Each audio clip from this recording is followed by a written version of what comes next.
तो चलिए बिना किसी देरी के आज के इस बेहद दिलचस्प विश्लेषण की शुरुआत करते हैं। आज हम जिस कहानी पर चर्चा करने वाले हैं वो कोई आम कहानी नहीं है। मतलब यहां रहस्य है, आंखों का धोखा है और सबसे बढ़कर मौत का एक रोंगटे खड़े कर देने वाला खेल चल रहा है। हम इस पूरे घटनाक्रम की परतें खोलेंगे और देखेंगे कि कैसे बस एक ही रात में बाहर का खौफ और घर के अंदर की उथल-पुथल सब कुछ पूरी तरह से बदल कर रख देती है। और तुम भी मरोगे, ये शरीर अब मेरा हुआ। एक पल के लिए इमेजिन करके देखिए, एकदम रात का सन्नाटा हो और अचानक से कोई अनजान डरावनी सी आवाज आपके कानों में मौत का ये पैगाम दे दे। ये सिर्फ कोई खोखली धमकी नहीं थी।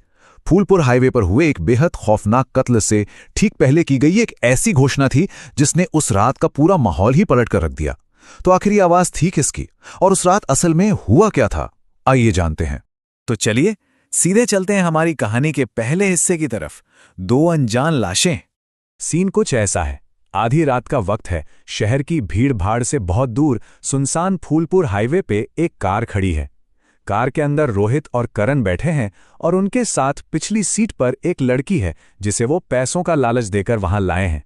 सब कुछ बिल्कुल उनके प्लान के हिसाब से चल रहा था, लेकिन फिर वो सन्नाटा अचानक एक ऐसे खौफ में बदल जाता है जिसकी उन्होंने सपने में भी कल्पना नहीं की होगी।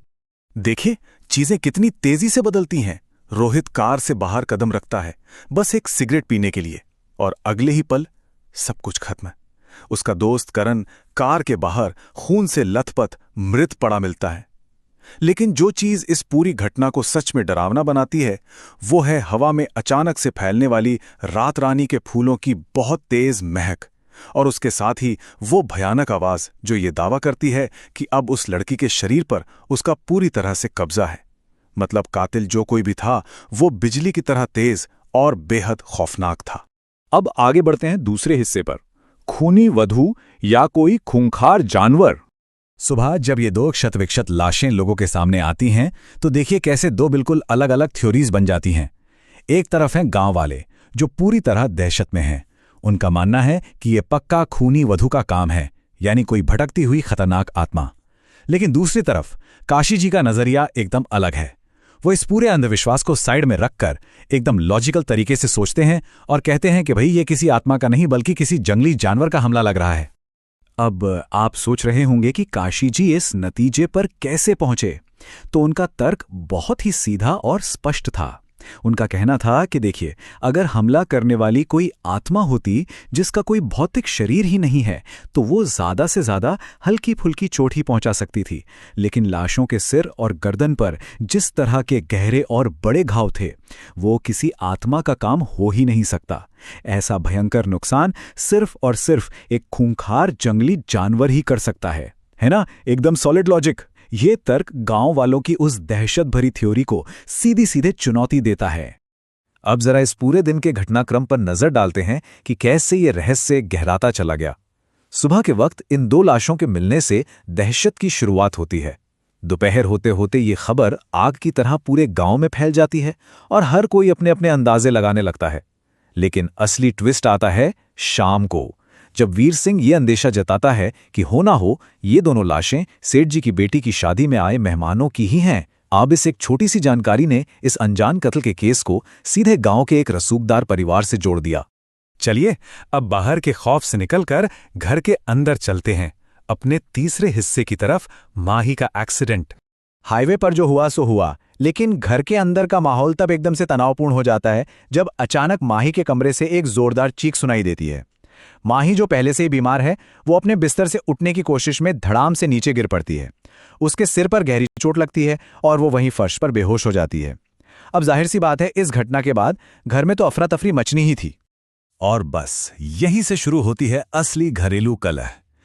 एक तरफ तो चेतन है जो माही को खून में लथपथ देखकर पूरी तरह घबरा गया है। वो मदद के लिए जोर जोर से चिल्लाता है, भागकर पानी लेने जाता है। और दूसरी तरफ उसकी पत्नी चांदनी, उसे इस पूरी इमरजेंसी की भनक तक नहीं है। क्यों?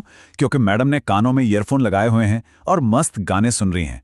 अब अनजाने में ही सही, लेकिन चांदनी की यह लापरवाही चेतन के गुस्से को भड़का देती है और उन दोनों के बीच एक बहुत ही तीखी बहस शुरू हो जाती है। और यहीं से कहानी मुड़ती है हमारे चौथे हिस्से की तरफ, चांदनी का भ्रम।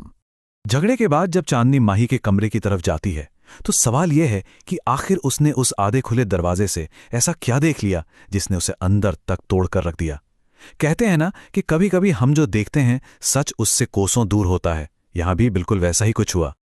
चांदनी को लगा कि चेतन और माही बिस्तर पर एक दूसरे के बेहद करीब हैं, जैसे वो गले मिल रहे हों। आप समझ सकते हैं इस एक नजारे ने उसके दिल में जलन और अविश्वास का कितना कड़वा जहर घोल दिया होगा। लेकिन असली सच तो कुछ और ही था।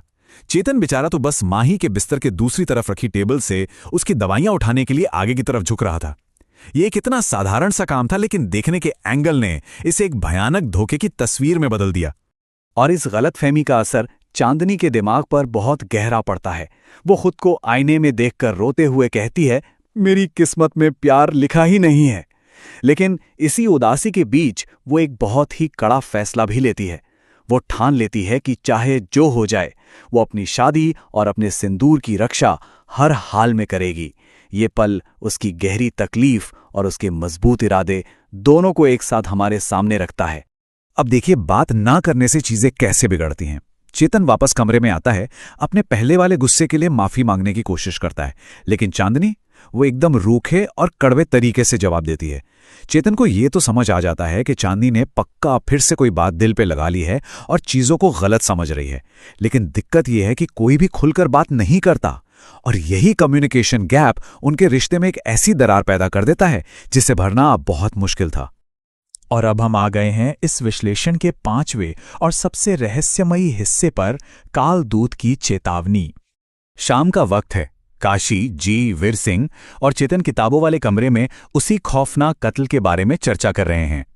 तभी चेतन को एक अजीब सी आवाज सुनाई देती है। कोई उसे घर के बाहर बरामदे में बुला रहा है। घर के अंदर चल रही उस घुटन और तनाव से निकलकर जैसे ही चेतन उस अंधेरे बरामदे में कदम रखता है, पूरे माहौल में एक अजीब सी ठंडी सहरन दौड़ जाती है। अब आप पूछेंगे कि बाहर कौन था? बाहर निकलते ही चेतन का सामना जिससे होता है वो कोई इंसान नहीं था, वो था कालदूत, यानी सीधा मौत का संदेशवाहक। ये कोई ऐसी वैसी चीज नहीं है, ये एक ऐसी एंटिटी है जो सिर्फ और सिर्फ तभी प्रकट होती है जब किसी की अकाल मृत्यु बिल्कुल तय हो। और सोचिए, वो खौफनाक साया उस रात चेतन के घर के बरामदे में बिल्कुल आराम से टहल रहा था। और फिर उस कालदूत ने एक ऐसी बात कही जिसने चेतन के पैरों तले जमीन ही खिसका दी। उसने कहा, तैयार रहो, तुम्हारे करीबी लोगों में से किसी अपने की अकाल मृत्यु की आशंका है। सच कहो तो ये कोई छोटी मोटी चेतावनी नहीं थी, ये मौत का वो अटल सच था जिसे अब किसी भी कीमत पर टाला नहीं जा सकता था। तो अब पूरा सिचुएशन देखिए। बाहर हाईवे पे एक अदृश्य कातिल है जो खुलेआम लाशें बिछा रहा है, और घर के अंदर गलतफहमियों ने रिश्तों को एक ऐसे मुकाम पर लाकर खड़ा कर दिया है जहां कोई किसी पर भरोसा नहीं कर रहा। ऐसे में सबसे बड़ा सवाल, वो करीबी आखिर है कौन जिसकी जान जाने वाली है? क्या वो माही है? क्या वो चांदनी है? या फिर कोई और? कालदूत का अगला शिकार कौन होगा? ये सवाल सच में दिमाग को झकझोर कर रख देता है। खैर, आज के इस विश्लेषण में बस इतना ही, लेकिन याद रखिएगा, ये कहानी अभी खत्म नहीं हुई है।